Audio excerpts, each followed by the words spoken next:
Voltando então aqui, gente, à vontade de Deus, a gente estava comentando aqui, né, algumas coisas. É claro que ali tem algumas, naquela parte que eu falei do céu, é claro que tem algumas coisas provocativas, né? Como a questão do cinema, por exemplo, do animal de estimação e tal. É claro que ali você tem que levar em consideração que isso são coisas criadas dentro da cultura humana, né? E isso aí tem debates gigantescos, né? Tem debates entre os teólogos reformados sobre porque, na verdade, assim, o Jardim do Éden, até onde nós sabemos, ele ainda não tinha, nós não sabemos muita coisa a respeito, mas ainda não tinha nada criado pelo homem. Mas o plano de Deus é que ele cultivasse e guardasse o jardim, né? Dentro da doutrina do mandato cultural, que nós não vamos falar assim de passagem, né? Mas nós não vamos explorar essa doutrina. Dentro da doutrina do mandato cultural, é exatamente isso que o homem faz. O homem foi colocado no mundo para pegar o material bruto que Deus colocou e dali começar a ser um co-criador, a criar ele também, já que foi feito à imagem e semelhança de Deus. Certo? Isso nós vamos explorar um pouco mais, e é claro que a gente tem que tomar um pouco de cuidado, né? Há discussões tremendas sobre a Nona Sinfonia de Beethoven, se ela vai ser tocada no céu ou não, né? Isso é discutido mesmo, certo? E faz sentido discutir, né? Esses instrumentos musicais que a gente usa no louvor a Deus aqui, todos eles são da cultura. Não tinha violão no Jardim do Éden, né? Então isso tudo, há questionamentos bastante interessantes sobre isso. E nós vamos explorar isso com mais calma, tá? Então eu sei que eu provoquei vocês um pouco, mas era intencional mesmo, tá? A gente vai trabalhando todos esses conceitos mais para frente, certo? Voltando aqui então na questão da vontade de Deus, certo? Aqui, evidentemente, foi, num certo sentido, um tanto quanto inútil, porque a gente não entendeu nada disso aqui, né? Certo? E realmente é difícil de entender, não somos chamados a entender, somos chamados a crer nisso aqui como revelação de Deus, certo? Lembre-se sempre de Deuteronômio 29, 29. As coisas encobertas pertencem ao Senhor, nosso Deus, porém as reveladas nos pertencem a nós e a nossos filhos para sempre, para que cumpramos todas as palavras desta lei. Então vamos sempre lembrar que Deus não se revelou completamente. Os teólogos eles falam de Deus obsconditus e Deus revelatus, certo? E o que quer dizer essa doutrina? Significa o seguinte, que Deus não revelou tudo que tem para ser revelado sobre Ele. Ele deixou um monte de coisas escondidas de nós, que nós não sabemos, talvez até porque nós não tenhamos nem condição de saber. A nossa mente é muito finita, nós não temos como entender. Então, como o Calvino sempre dizia, Deus usa conosco linguagem de criança, né? Ele usa a linguagem de criança para que a gente consiga entender, né? Quando a gente fala com a criança, a gente sabe que a gente não pode usar certos termos, não pode trazer certos conceitos abstratos, tal, que ela não vai entender. E assim somos nós também. Certos conceitos nós não vamos entender, nunca. Então, quer dizer, nesse mundo, né? Nós temos a eternidade pela frente para a gente aprender, certo? E vamos receber um novo corpo, uma nova mente, e aí sem o pecado fica tudo mais fácil, certo? O que nós sabemos com clareza da vontade de Deus é que Ele deseja que nós sejamos santos. Isso aí está mais do que revelado. E o Sproul critica muito porque as pessoas sempre querem saber, devo casar com a Joaninha ou com a Mariquinha, né? Elas estão sempre querendo usar Deus assim como se fosse um tipo de um horóscopo, né? E a vontade revelada de Deus, pouquíssima preocupação. O que Deus disse para fazer, não se importam muito. Mas o que é secreto, o que não tem como saber, não tem como você saber, certo? Não de uma maneira assim revelatória. Essa todo mundo quer saber, e curiosidade, e aí 5 passos, 7 passos, 8 passos, e aí começam as distorções, né? 1 Tessalonicenses 4:3 deixa claro que a vontade de Deus para nós é a nossa santificação. Pois a vontade de Deus, pois esta é a vontade de Deus, a vossa santificação, que vos abstenhais da prostituição. Ou lá 1 Pedro 1,16, sede santos, porque eu sou santo. É isso que o Senhor diz para nós. Isso está revelado, isso é vontade de Deus. Quando a vontade se torna um pouco mais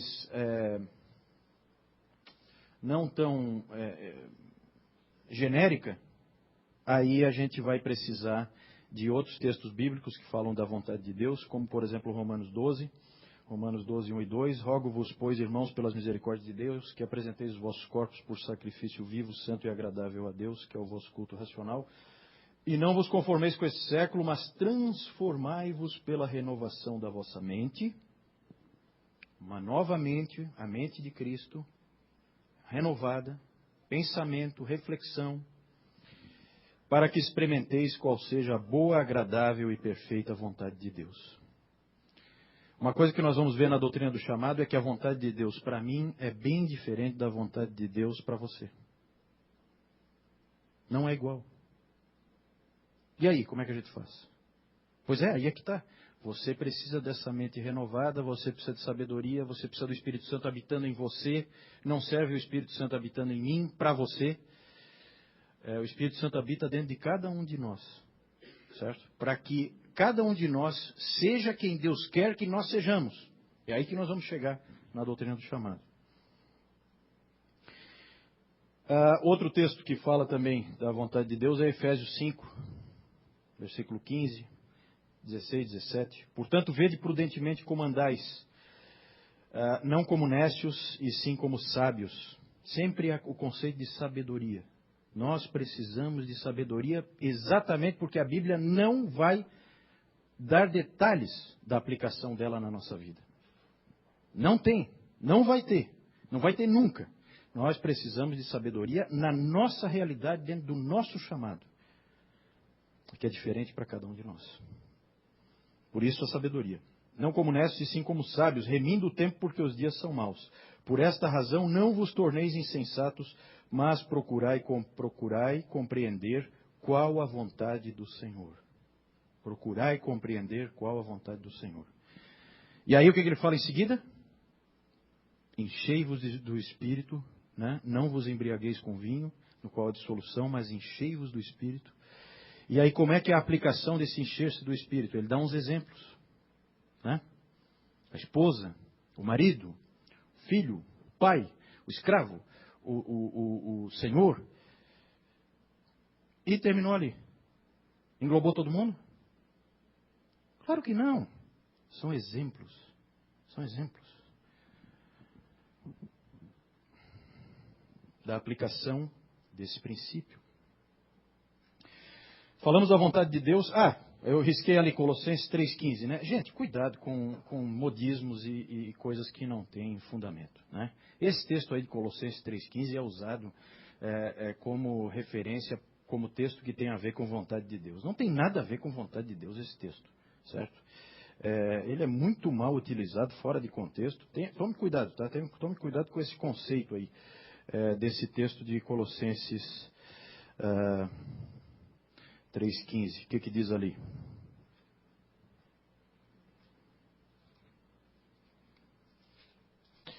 Colossenses, capítulo 3, versículo 15.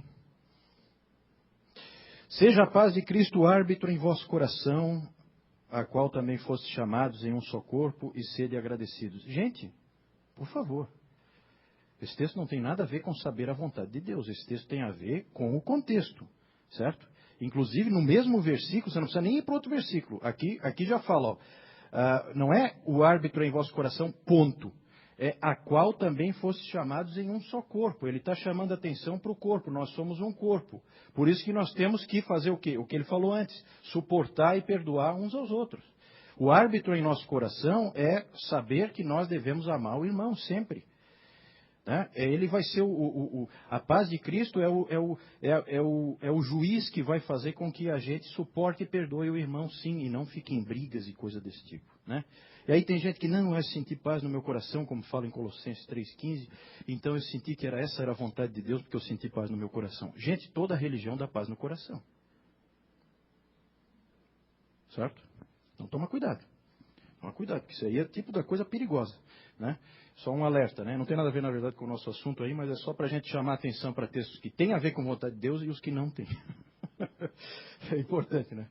Para a gente poder aplicar corretamente.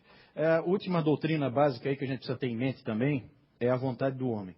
Por que ficou confuso a questão da vontade de Deus? Por que se Deus quer que todos se salvem, por que Ele não salva todo mundo? Por causa da vontade do homem, que é livre e ele respeita essa vontade, certo? Aí alguém já se levanta ali, pô, mas vocês não dizem que são calvinistas? Claro, por isso mesmo. Olha quem que nós vamos buscar, Agostinho e Jonathan Edwards. Né? Se você tiver um campeão melhor do que esses aí, tudo bem. Mas na verdade, não confunda calvinismo com hipercalvinismo. Tá? Apesar do nome parecido, não tem nada a ver um com o outro, certo? Um deles é uma distorção da verdade bíblica e o outro é a verdade bíblica, por mais que seja misteriosa e as nossas mentes finitas não consigam compreender. Na verdade, quando se fala em vontade do homem, esses dois homens aí são os que têm como melhores referências que a gente tem para tratar, porque eles fizeram tratados específicos sobre isso. E os dois defenderam mais ou menos a mesma coisa, com algumas nuances diferentes, né? Mas sempre deixando claro que o homem é livre. Todos nós sabemos isso, né? Eu faço o que eu quiser, claro. Que novidade. Né? Parece que, às vezes, por causa da teoria, você fica meio perdido. Todo mundo sabe que você faz o que você quer fazer. Se você quer sair agora, você pega e sai. Né? É óbvio. Nós não somos controlados por nada. A gente não percebe um controle na nossa vida. Então, o homem é livre. Ah, mas aí você está dizendo que tem livre-arbítrio? Como Calvino disse, livre-arbítrio é um termo grandioso demais para ser aplicado ao homem. Né? Então, tomar um pouquinho de cuidado. Né? Vamos definir como os teólogos antigos, aí, Agostinho é lá do século IV. Liberdade é a habilidade de fazer o que você quiser. Difícil de entender? Muito teológico? Não, né? Tá fácil, né? E o Jonathan Edwards, a tese dele, no famoso tratado dele, né, sobre a liberdade da vontade, a tese dele, depois de gastar páginas e páginas com argumentos e coisas, a tese global dele, se a gente puder resumir, é a que está colocada ali. Toda pessoa sempre faz o que deseja. Sempre. Sempre, sempre, sempre, sempre. Sem nenhuma exceção. Ela sempre faz o que ela deseja.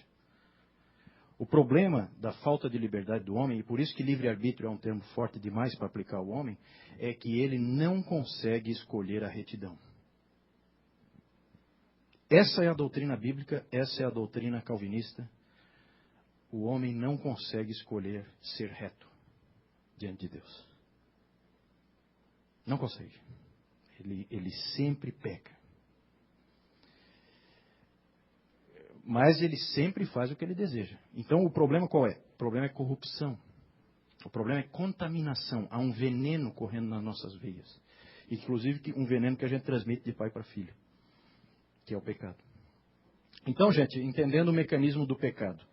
Quando eu peco, eu desejo mais pecar do que agradar a Deus. Por isso que eu peco.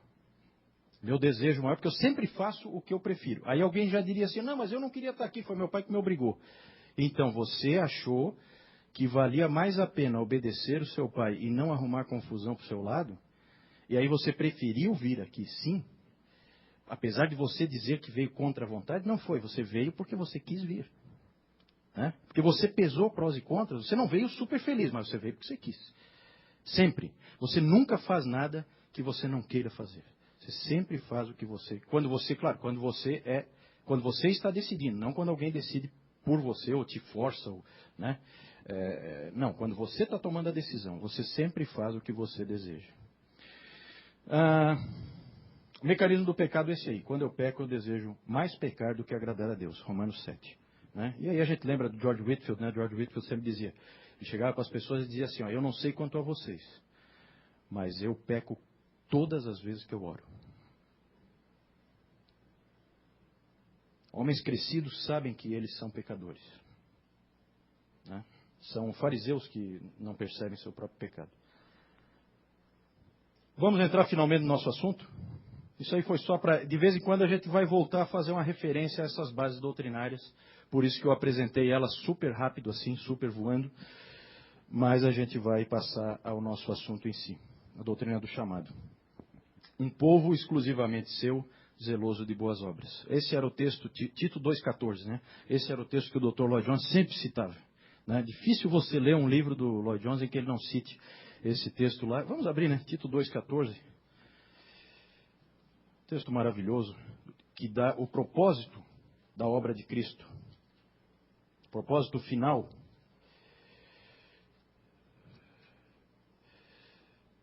Tito 2,14. O qual a si mesmo se deu por nós, né? Ele está falando ali, ó, vejam o versículo anterior, Deus e Salvador Cristo Jesus, o qual a si mesmo se deu por nós a fim de remir-nos de toda iniquidade e purificar para si mesmo um povo exclusivamente seu, zeloso de boas obras. É isso aí que Deus espera de nós. É isso aí que o Senhor quer. Um povo zeloso de boas obras.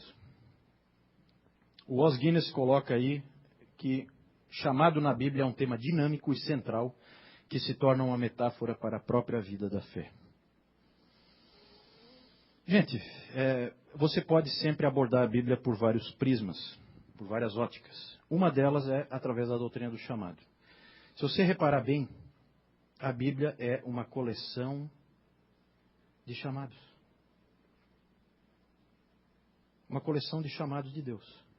Aqueles personagens bíblicos, o que acontece na vida deles? Eles vão sendo chamados a fazer a vontade de Deus, cada um na sua situação. E eu vou provocar bastante você aqui nesse nosso curso, porque eu vou querer que você pense comigo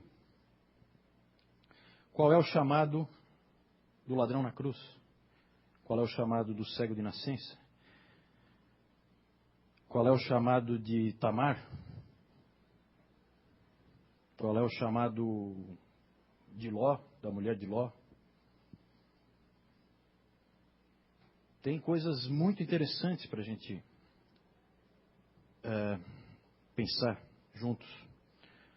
Qual é o chamado de Tiago, o irmão de João?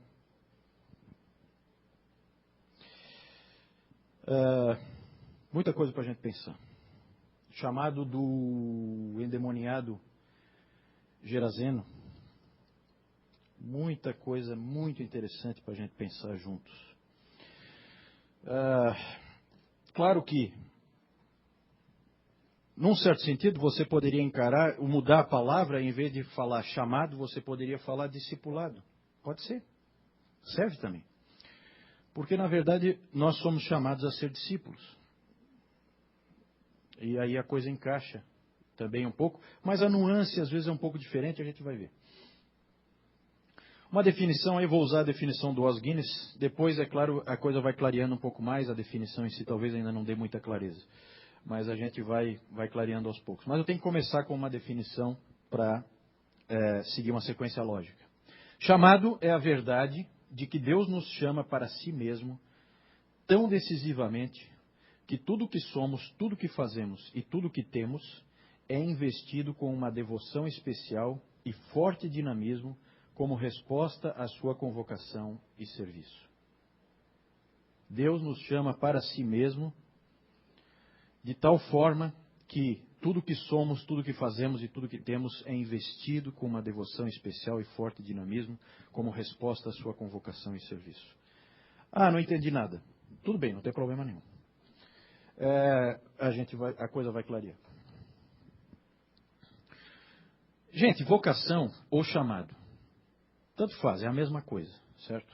Vocação é uma palavra que vem lá do latim, vocatio, e que é usada, e aí você pode falar doutrina do chamado, doutrina da vocação, tanto faz, são sinônimos, certo? Só que vocação hoje ganha um outro conceito, né? De teste vocacional. A minha vocação é meio que a profissão do sujeito, né? Ou aquilo que, né, a linha de profissão que ele vai seguir. Então, o próprio mundo aí faz testes vocacionais e aconselhamento vocacional, coisas desse tipo. Essa distorção aí é uma coisa nova, tá? Ela foi introduzida por um engenheiro americano chamado Frank Parsons em 1908, quando ele criou um método para tentar descobrir a vocação, né? Pensando em trabalho, pensando em em adequação do trabalho às características do indivíduo, certo? Na verdade, é uma distorção, porque usar essa palavra vocação significa chamar. Não existe chamado se não existir alguém que chama. Então o mundo usa essa palavra e muitas outras, tá? Nós vivemos, gente, esse mundo ocidental, o mundo do Ocidente em que a gente vive, que é o mundo mais avançado que existe dentro do contexto mundial, ele é fruto da cristandade. Então as empresas, como nós conhecemos, elas são originárias de uma mistura da cultura grega e romana com o cristianismo. Isso gerou a cristandade, isso gerou a cultura ocidental. Então, muitas palavras que originalmente eram palavras do cristianismo foram trazidas para dentro do contexto das empresas, por exemplo, né? Missão. As empresas não têm missão?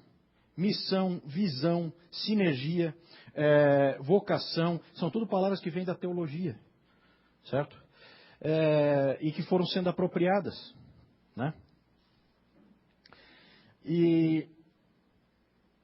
E esse termo vocação, ele ficou totalmente sem sentido, porque não existe chamado se não tiver alguém que chama. E aí a gente vive numa cultura ateísta, né, materialista ateísta, né, que se Deus existir, nós não queremos saber dele. É mais ou menos essa a postura, é a postura agnóstica, né? Na verdade, essa palavra não tem sentido nenhum dentro desse contexto. Não é vocação. Chama de qualquer outra coisa, mas não chama de vocação. Se você chama de vocação, você está dizendo que foi Deus que fez aquela pessoa do jeito que ela é. E chamou ela para uma determinada coisa, certo? Veja lá, vocação, um chamado divino, uma convocação santa para cumprir uma tarefa ou responsabilidade que Deus colocou sobre nós. Que é diferente para mim, diferente para você, diferente para cada um de nós. Né? Isso nós vamos abordar um pouco mais para frente. Vamos falar um pouco da origem e da importância disso, né? Muito importante essa frase do Dietrich Bonhoeffer. O retorno de Lutero da clausura para dentro do mundo foi o maior golpe que o mundo sofreu desde os dias do cristianismo primitivo. Verdade ou não? Gente, isso aí é uma verdade absoluta. Na hora que aquele monge agostiniano saiu da clausura e entrou no mundo, o mundo nunca mais foi o mesmo. E esse era um gênio também, né? Lutero era um gênio. Claramente. Então, na verdade, essa doutrina, a doutrina do chamado, ela é uma doutrina antiga, porém que ganhou força total na Reforma Protestante. Ela é uma doutrina protestante. Ela não é uma doutrina propriamente reformada, ela é uma doutrina que abrange mais do que o meio reformado, né? Os calvinistas. Ela vai além, pega os luteranos também, pega o próprio Lutero. Lutero é muito forte nisso aí. Claro que a gente tem que, como disse uma vez o próprio Abraham Kuyper, ele falou, você pode entender Lutero sem Calvino, mas você não pode entender Calvino sem Lutero. Certo? Lutero tinha idade para ser pai do Calvino, mais ou menos, né?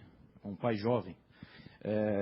Então ele era de uma geração anterior, e assim, gente, a reforma aconteceu nas costas desse monge aí. Não tenha dúvida disso, né?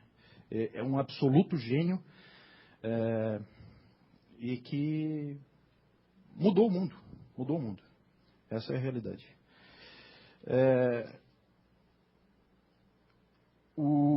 Vocês já ouviram falar do sacerdócio universal de todos os crentes? Quem já ouviu falar? Sacerdócio universal de todos os crentes. É engraçado como ele é distorcido, né? Como inverteu, né, a ideia do Lutero. Quando o Lutero lançou isso aí, ele tinha uma intenção, e as pessoas hoje, né, na época não. Na época todo mundo entendeu, o mundo foi revolucionado, mas hoje em dia as pessoas entendem errado, né? Sacerdócio universal de todos os crentes. Significa o quê? Que todo mundo tem que ser obreiro na igreja. Certo? Nunca foi o que Lutero disse. Isso é uma inversão absoluta, é o contrário do que ele falou. O que ele falou foi o contrário. Ele disse que todas as atividades do ser humano são sacramentais e sacerdotais. Não só padre, freira, monge, como era o pensamento católico romano na época. Né? Gente, vocação na Igreja Católica até hoje é ser padre. É virar padre. Ainda é assim. Sacerdócio universal de todos os crentes. Todos os ofícios são sagrados. O livro O Cativeiro Babilônico da Igreja, que Lutero publicou em 1520, foi uma verdadeira bomba na Europa. Foi uma bomba. Simplesmente aquele monge agostiniano recomendou a extinção de todas as ordens contemplativas da Igreja e o fim de todos os votos. Por que ele recomendou isso? Porque não tinham nenhuma base escriturística. Eles eram, segundo o próprio Lutero, instrumentos que fortaleciam a hipocrisia e a arrogância e que fomentavam preconceito e desprezo contra a vida cristã comum.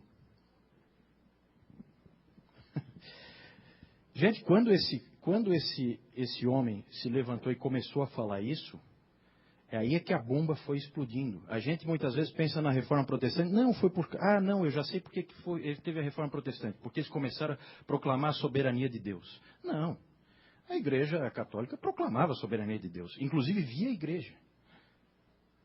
Né? Através da mediação da Igreja. Certo? Era a Igreja que coroava reis. Não é isso.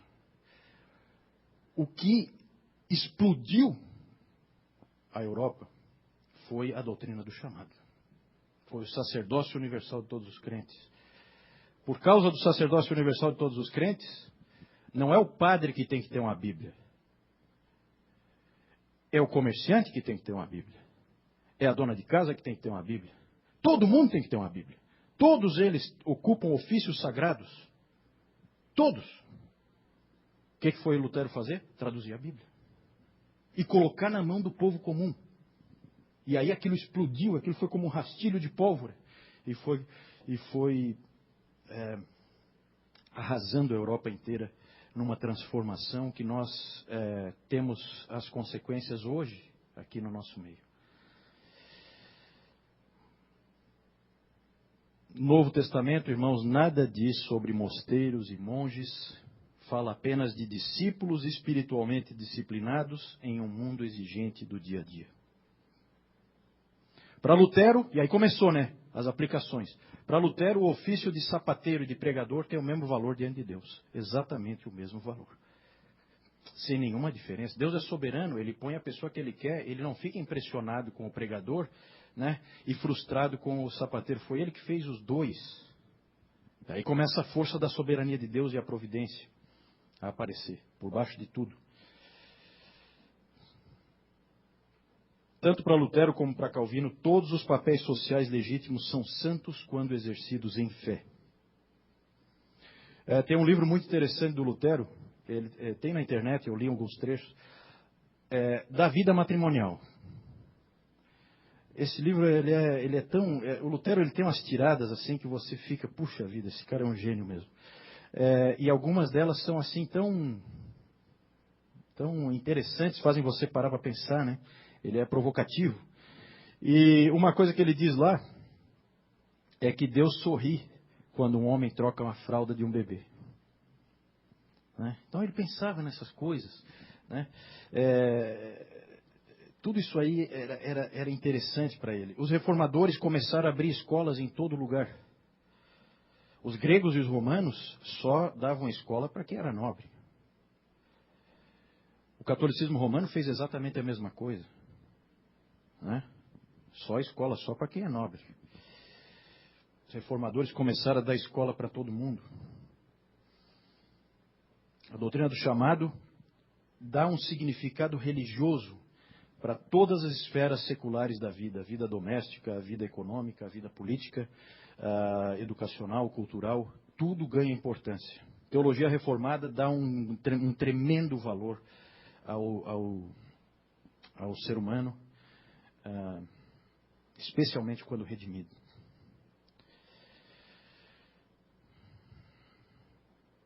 Calvino disse que todos os chamados que servem ao bem comum dos seres humanos são lícitos e santos.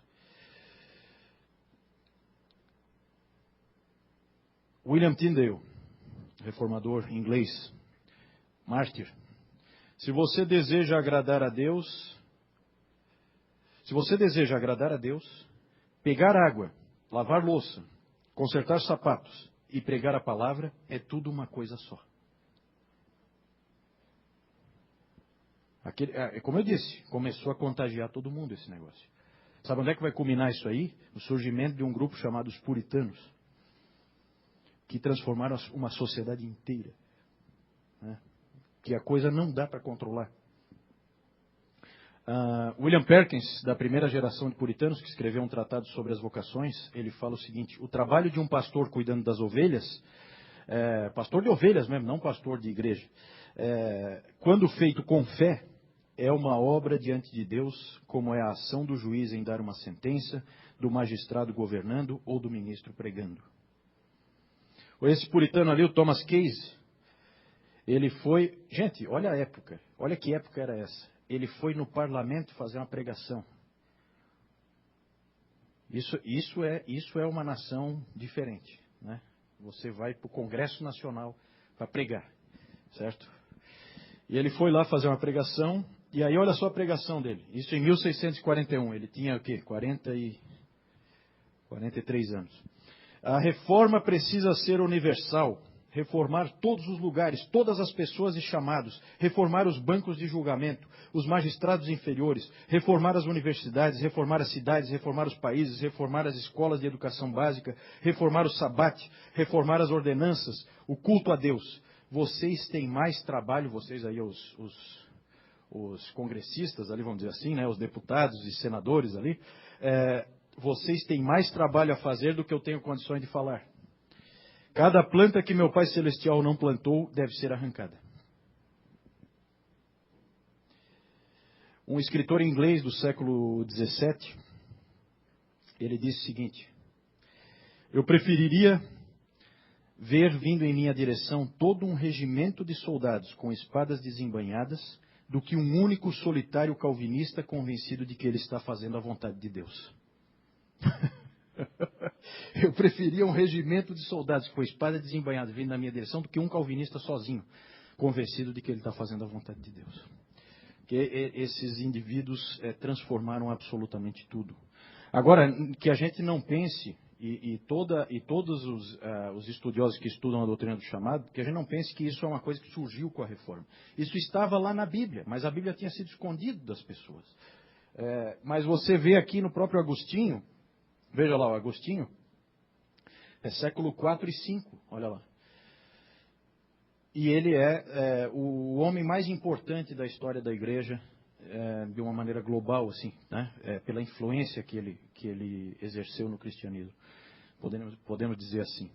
E aí tem lá nas confissões dele esse trecho aí que eu acho muito interessante, por isso que eu achei que valia a pena a gente dar uma lida juntos. Ele escreve o seguinte: vejam a doutrina do chamado aí dentro.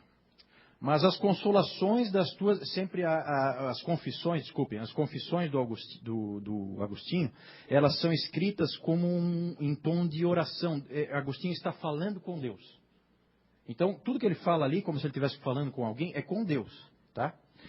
Mas as consolações das tuas misericórdias me sustentaram, como escutei dos pais da minha carne, aquele de quem e aquela em quem tu me formaste no tempo, porque eu não me lembro. Assim eu fui recebido pelas consolações do leite humano. Mas não foi minha mãe ou minhas amas de leite que tomaram qualquer decisão de encher seus seios, mas tu que através delas me deste alimento infantil, de acordo com tua ordenança e as riquezas que estão distribuídas profundamente na ordem natural. Tu também me concedeste não desejar mais do que tu estavas me dando, e as minhas amas o desejo de dar a mim o que tu deste a elas. Pois por um impulso que tu controlas, o desejo instintivo delas foi me dar do leite que elas tinham em abundância de ti. Porque o bem que veio delas a mim foi um bem para elas. Entretanto, não veio delas, mas através delas. Isso aí é a doutrina do chamado pura, gente. Pura. Século IV. Tá? De fato, todas as coisas boas vêm de ti, ó Deus. E de Deus é toda a minha salvação. Eu só me apercebi disso mais tarde, quando tu clamaste em alta voz por meio dos dons que tu concedes, tanto internamente na mente, como externamente no corpo.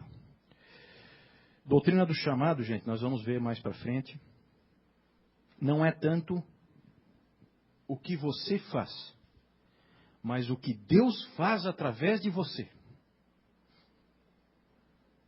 O Lutero dizia o seguinte: quando um bebezinho, uma criança, chora às 3 da manhã com cólica, e o pai e a mãe vão lá, e acalentam, e aquecem, né, e embalam, é Deus que está cuidando deles, através dos pais.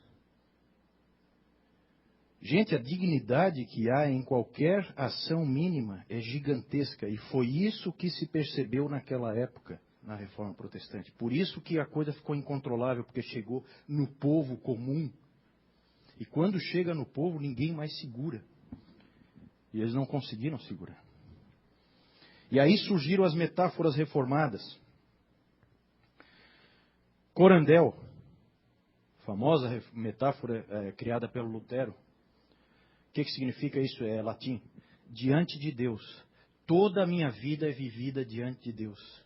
Essa percepção eles tiveram. Deus está me observando o tempo todo. Aquilo que a gente leu agora do Agostinho, ali falando da mãe, da ama de leite e tal, e que Deus estava através delas, cuidando do bebezinho Agostinho.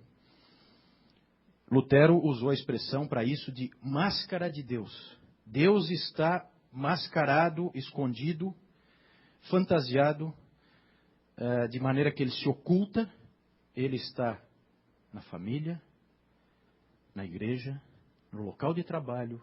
Deus está atuando através de pessoas.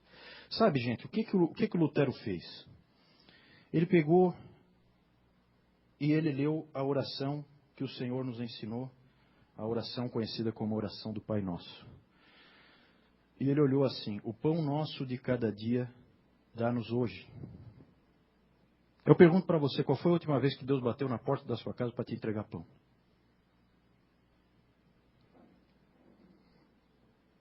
O Lutero sacou isso logo. Ele falou, não. É claro que ele leu Agostinho profusamente. Um constrói em cima do outro.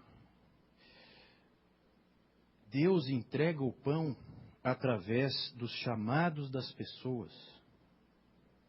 Ele põe pão na sua mesa através dos chamados que ele criou.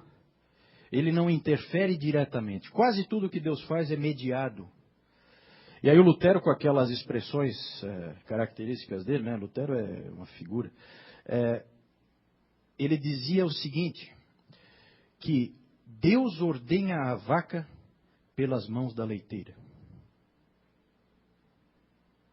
Uma frase dele, famosa, né? Dentro da doutrina do chamado. Deus cuida de você através de uma série de pessoas que ele colocou. Mais para frente nós vamos ver, o Newton até passou aqui de passagem, quando Deus fala para o povo de Israel, vocês vão sair daqui ricos, com um dinheiro que vocês nunca juntaram, vou levar vocês para uma terra cheia de plantações que vocês não plantaram, casas que vocês não construíram, até mesmo o ímpio é criado para cuidar dos filhos de Deus. É a máscara de Deus, né? Quando você está cansado, chega em casa, está cansado, a tua esposa te dá um abraço, é Deus te abraçando. Te consolando naquela hora, através dela, através do chamado dela. As mínimas coisas são preciosas. Esse café que nós comemos agora, nós só chegamos lá e comemos. Mas teve irmãos que trabalharam para que aquilo acontecesse. Deus te deu o alimento através deles. Certo? E de muito mais gente, né? Depois vou dar um exercício para vocês aqui, porque, gente, a gente não tem muito tempo. Então, eu vou trabalhar muito com exercício, vou entregar folhas de exercício para vocês, certo? Se vocês quiserem fazer e me entregar para eu corrigir, ótimo, que eu tenha um feedback, né? Se não quiser, não tem problema, né? De qualquer maneira, eu vou entregar para vocês depois a listinha de exercícios, né? Só os adolescentes são obrigados a me entregar, tá? Cadê eles aí? Tá? Esses aí não escapam. Voltando aqui, né? Então, mais uma metáfora, a máscara de Deus. Deus está mascarado aqui dentro desse mundo. Certo? Com tantas coisas boas que Ele nos dá. E que nós temos que ter um coração agradecido. Nós vamos falar disso mais para frente. Quem acompanhou um pouco o Desiring God, lá do John Piper, sabe que no ano dos 500 anos de Calvino, 2009, o tema lá da Conferência Nacional foi, não sei se dá para ver aí, né? Mas o tema era assim, o título, Com Calvino no Teatro de Deus. De cara aquele tema já me chamou a atenção. Com Calvino no Teatro de Deus. Por que esse nome, né? Onde é que eles tiraram isso? Aí eu fui investigar. Gente, o Calvino usava essa expressão em quase tudo que ele escreveu. Se você quiser dar uma conferida, pega lá o comentário dele de 1 Coríntios capítulo 1.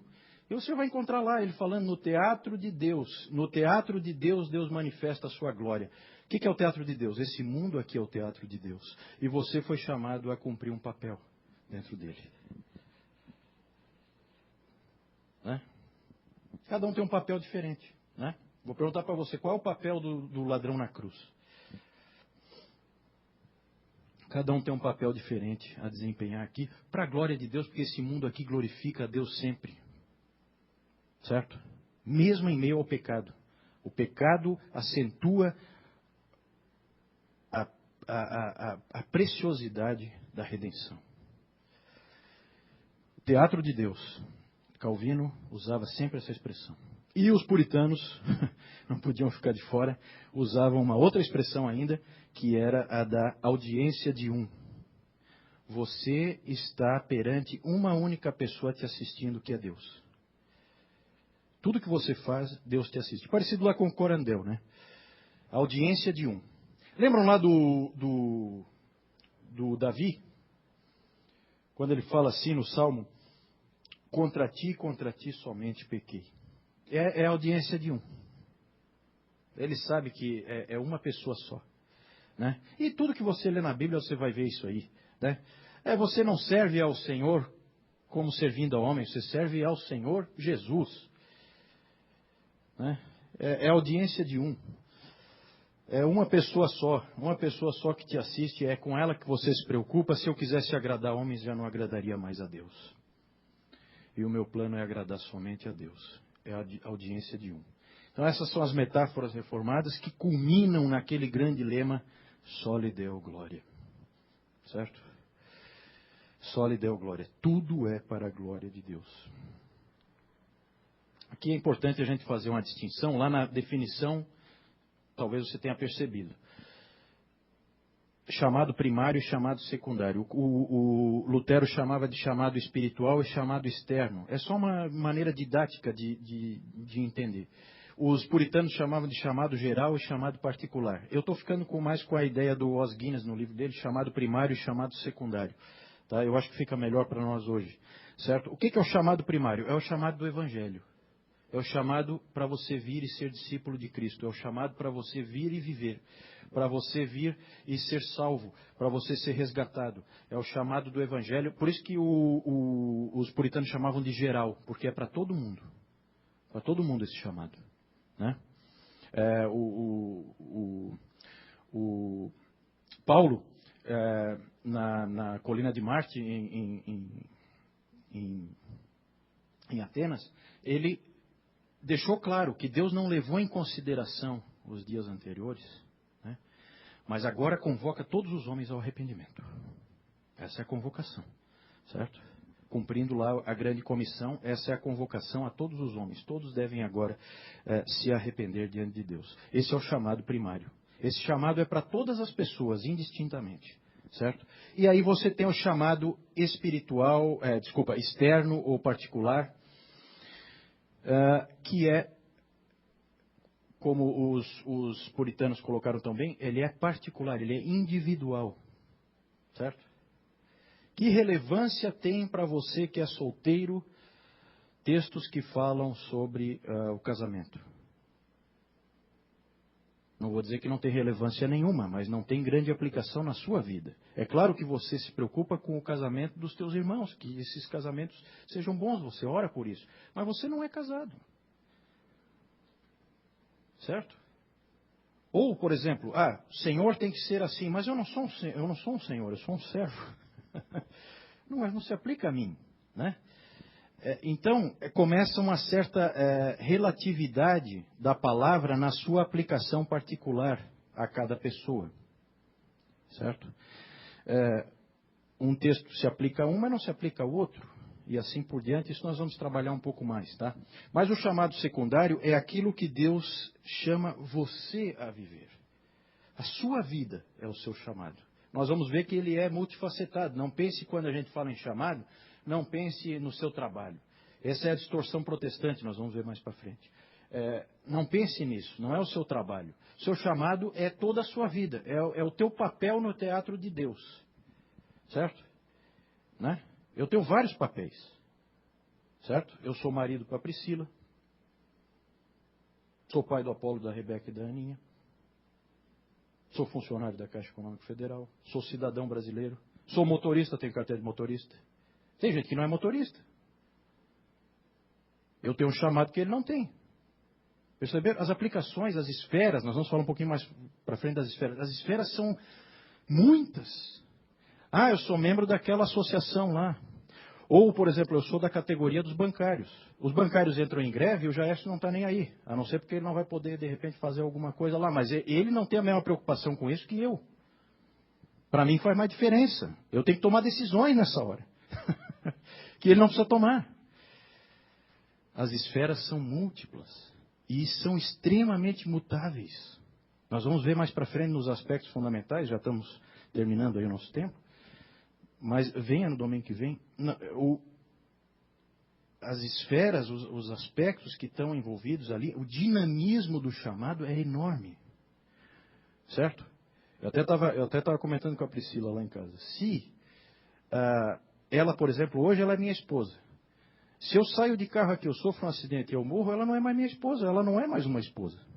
Do dia para a noite. Ela agora é uma viúva. Que controle ela tinha sobre isso? Nenhum. Deus mudou a situação. Ficou completamente diferente. Né? Perdi o emprego. Não me preocupo mais se os bancários vão entrar em greve ou não.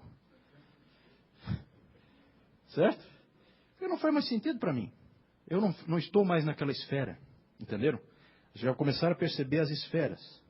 Né? O estudante está numa esfera que de repente você não está mais. Naquela esfera ali, Deus tem chamados para ele, que não tem para você. Certo? Isso tudo nós vamos explorar com um pouco mais de calma. Tudo isso aí é chamado secundário. Por quê? Porque não é o chamado do Evangelho em si, mas sim a vida que Deus quer que você leve à luz do Evangelho. A vida cristã comum, como o Lutero falou. É muito importante a gente entender que o chamado primário sempre conduz ao secundário. Propósito do chamado para a gente encerrar. Gente, isso aí todo mundo concorda. Lembra lá de Tito 2,14? O Senhor Jesus morreu para formar um povo, todo seu, exclusivamente seu, zeloso de boas obras. Como é que esse povo realiza boas obras? Amando a Deus de todo o coração, de todo o entendimento, de toda a alma, de toda a força, e ao próximo como a si mesmo, que é o cumprimento da lei, que é a santidade. Certo? Então o entendimento dos reformadores, extraído da palavra de Deus, é que tudo que você faz tem que ser para a glória de Deus. Lembram lá de 1 Coríntios 10:31? Portanto, quer comais, quer bebais ou façais outra coisa qualquer, fazei tudo para a glória de Deus. Tudo é feito para a glória de Deus. Só que isso é muito vago, né? Como assim para a glória de Deus? Né? O chamado vai tirar o aspecto do vago. Vai tornar concreto o glorificar a Deus. Na tua vida, que é diferente da minha. Certo? Sempre está embutido no chamado o cumprimento dos dois grandes mandamentos, que está lá em Mateus 22, 36 a 40. Servir a Deus e ao próximo, amar a Deus e ao próximo, certo? Gente, vamos colocar uma coisa na cabeça. Deus não precisa de nós, Ele não precisa ser servido por nós. Ele não é servido por mãos humanas, como a Bíblia diz. Como os teólogos reformados sempre dizem, Deus não precisa que nós o sirvamos, mas o nosso próximo precisa. Então, gente, vamos colocar uma coisa na cabeça. Nós servimos a Deus servindo ao próximo. Nós amamos a Deus amando ao próximo. Quantos e quantos textos apontam nessa direção? O apóstolo João chegou a brincar com isso e falou assim, né? Você diz que ama a Deus, mas você manda o teu irmão que está necessitado, você manda ele embora sem nada, você não ama a Deus coisa nenhuma. Porque Deus não precisa que você vá lá e acalente ele, dê um agasalho, dê um prato de comida. Deus não precisa de nada disso, mas o teu irmão precisa, o teu próximo precisa. Ele precisa. E ao contrário do que se pensa hoje em dia, gente, para os reformadores, vocação não é autorrealização. Essa é outra distorção, né? Não, eu tenho que seguir a minha vocação para eu me realizar. Não. Lutero e Calvino entendiam que é dentro do teu chamado que está a tua cruz. E mais, gente, e nós vamos explorar um pouco isso. Dentro do teu chamado é que você glorifica a Deus e também peca contra Deus. É lá que você normalmente agrada a Deus e peca contra Ele. Certo? Nós vamos explorar um pouco isso aí também no próximo domingo. Nós, como povo de Deus, temos como missão, independente de qual seja o nosso chamado, nós temos como missão trazer justiça, amor e shalom. Nós vamos falar um pouco mais de shalom. Por que não põe paz ali? Porque paz é muito fraco. Por isso que todos os teólogos estão migrando, os teólogos reformados estão migrando para usar shalom mesmo. Só porque se usar paz ninguém entende nada. Certo? Então vamos ter que usar uma outra palavra e dar uma conotação correta para ela, para não ser enganado pela palavra que perdeu a conotação bíblica. Né? Então nós vamos falar um pouco do shalom mais para frente. Então, na verdade, nós temos que trazer justiça, amor e shalom em todas as esferas em que nós estamos inseridos. Essa é a nossa missão. Esse é o nosso trabalho. Começa com o nosso pai, o pai de todos nós, o pai Abraão. O que Deus disse para ele? Vejam lá Gênesis 12. Vamos abrir esse último texto aí, Gênesis 12.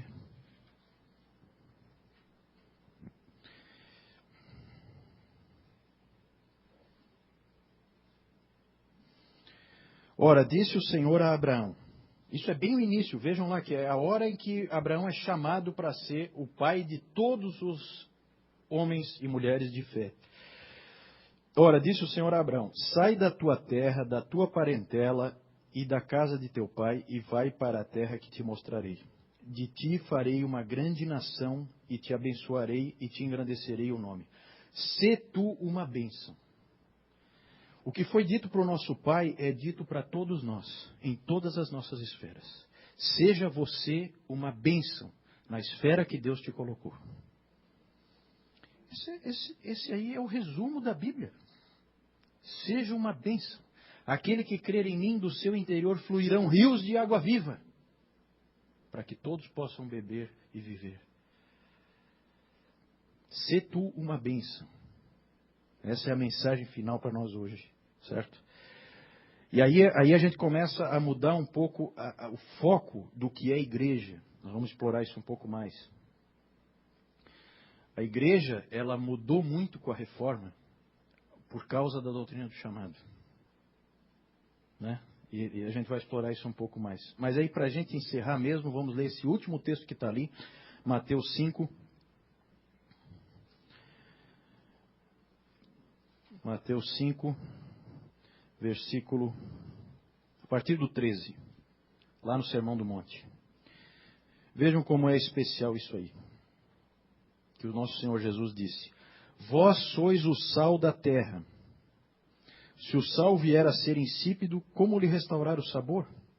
Para nada mais presta, senão para, lançado fora, ser pisado pelos homens. Vós sois a luz do mundo. Não se pode esconder a cidade edificada sobre um monte. nem se acende uma candeia para colocá-la debaixo do alqueire, mas no velador e alumia a todos os que se encontram na casa. Assim brilhe também a vossa luz diante dos homens, para que vejam as vossas boas obras e glorifiquem a vosso Pai que está nos céus. Gente, se você ouvir o Tim Keller falar sobre esse texto, o que ele vai dizer para você? Ele vai dizer assim, ó, que ninguém mesmo, e ele tem uma igreja extremamente bem sucedida dentro de Nova York, né, a São Paulo dos Estados Unidos, né, no centro da cidade, e ele fala assim, gente, eu digo uma coisa para vocês, ninguém se impressiona com as nossas obras de igreja, né? Cruzadas evangelísticas, marcha para Jesus, louvorzão. Ninguém se impressiona com isso, porque isso aí não afeta ninguém. Não é isso que o Senhor Jesus está falando. Mas quando você começa a fazer o que os reformadores fizeram, constrói uma escola aqui, um hospital ali, cuida do necessitado, vai atrás, faz com que as condições mudem, seja uma bênção. Olha a vida do Abraão, onde ele ia, o povo onde ele estava dentro era abençoado, imediatamente. É só ele estar lá dentro. É só ele ser inserido lá dentro. Inclusive aqueles reis davam tudo para ele. Porque eles sabiam que aquele homem, ele carrega a bênção com ele. Isso impressiona. Isso faz diferença. Sabe? Um profissional que entra lá e ele é diferente. Como nós precisamos que a doutrina do chamado seja reativada. Por quê? Porque os crentes não querem mais lá ocupar posições estratégicas. Ser um juiz, um médico, um prefeito, um advogado, assumir riscos, certo? Dentro do mundo, sendo sal e luz lá dentro, fazendo diferença, arriscando, lutando, carregando a sua cruz lá dentro, certo? Falta isso aí, falta essa transformação, falta essa diferença, falta fazer essa diferença, né? E é isso que o Tim Keller ia dizer. Essas coisas feitas pela igreja, para a igreja, não impressionam ninguém. Certo? Glorifica o Pai. Essas boas obras que você faz como sal e luz no mundo. Certo? Isso sim. Uma família que você tem, que é uma família estruturada diferente das famílias que tem por aí. Né? Que faz diferença na sua comunidade. Né? Tantas coisas que a gente podia aplicar, que a gente vai aplicar um pouco mais para frente. Né? Mas é muito importante que a gente mude um pouco o conceito, certo? Para encerrar mesmo. O que os puritanos fizeram? Como é que era uma igreja puritana? Você vem aqui para o ministro puritano colocar pilha em você, carregar as tuas energias e aí te mandar para fora, para o mundo, onde você vai enfrentar lutas tremendas, mas você vai. Você vai. E lá você é sal e luz. Era assim que a igreja funcionava. A igreja não vivia para ela mesma. A igreja vivia para transformar, para ser um instrumento de transformação em todas as esferas. Né? Isso nós temos que parar para pensar também. Tá certo? Vamos encerrar aqui, a gente retoma no próximo domingo. Vamos orar? Senhor, nosso Deus e Pai, obrigado pelo tempo que tivemos juntos, obrigado pela Tua palavra, por tudo que aprendemos aqui hoje. Aplica aos nossos corações, Senhor, que a gente possa aprender sempre mais, crescer na Tua graça. Obrigado, Senhor, porque Tu és tão bom conosco e porque Tu és esse Deus maravilhoso e tudo que Tu criaste e toda a Tua obra de redenção e todos os planos que Tu tens para o futuro são planos de bênção e de graça e de maravilha, Senhor. Nós Te agradecemos e louvamos, pedindo que Tu acompanhes a cada irmão até a sua casa, que possa ir em segurança, Senhor, e que Tu dês forças a cada um no seu chamado. É o que nós Te pedimos, agradecidos, em nome do Senhor Jesus Cristo. Amém.